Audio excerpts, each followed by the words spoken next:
Pakinggan natin ang testimony ng isang taong liko ang buhay pero kinatagpo ng Panginoong Hesukristo.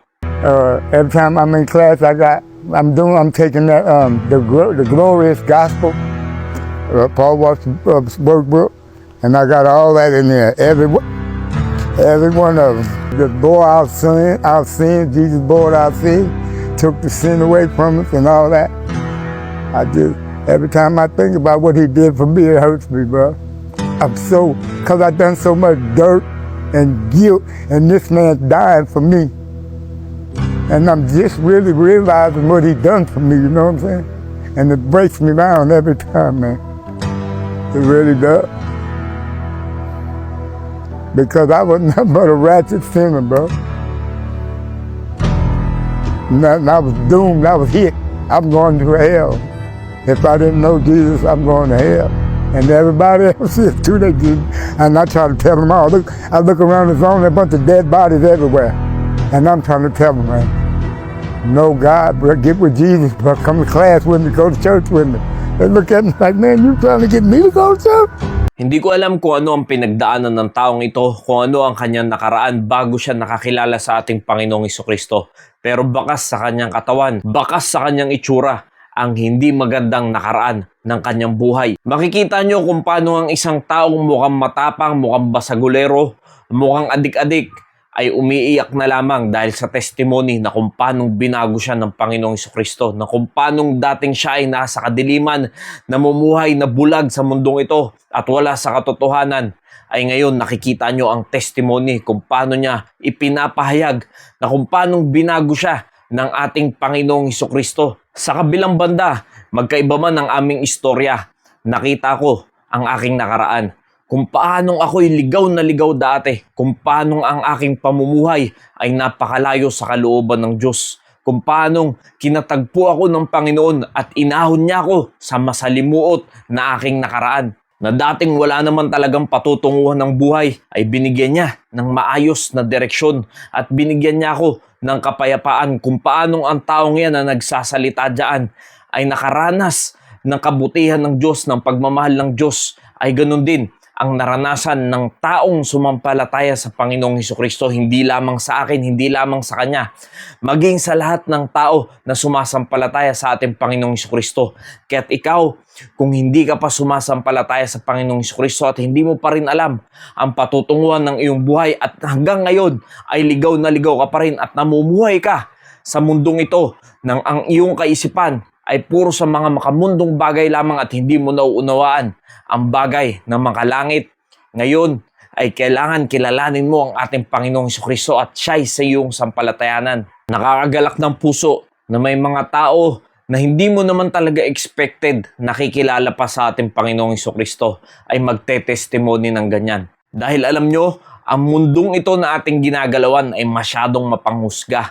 Kung maraming tao nakakakita sa kanya na ganyan ang itsura niya, malamang sa panglabas na anyo ay titignan nila na wala ng pag-asa ang taong ito. Hindi ito sasampalataya sa Panginoong Hesukristo. Hindi ito mukhang mananampalataya ng Panginoong Hesukristo. Maraming pwedeng ibatong panghuhusga sa taong yan dahil sa kanyang kaitsurahan.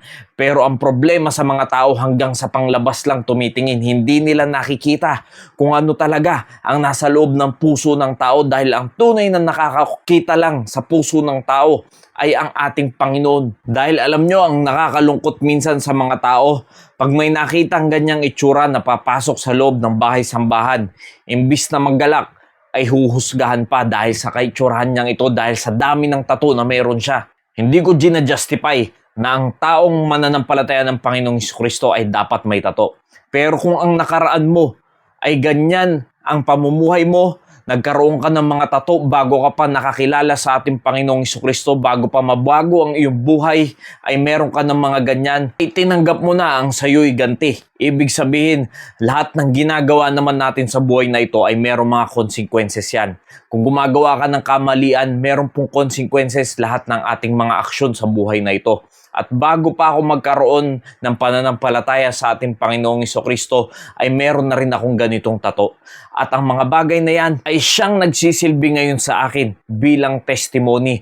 Dahil alam ko, marami pa ring tao ngayon na puro tatuan at hindi makalapit sa Panginoon dahil iniisip nila na sila ay huhusgahan ng mga taong simbahan.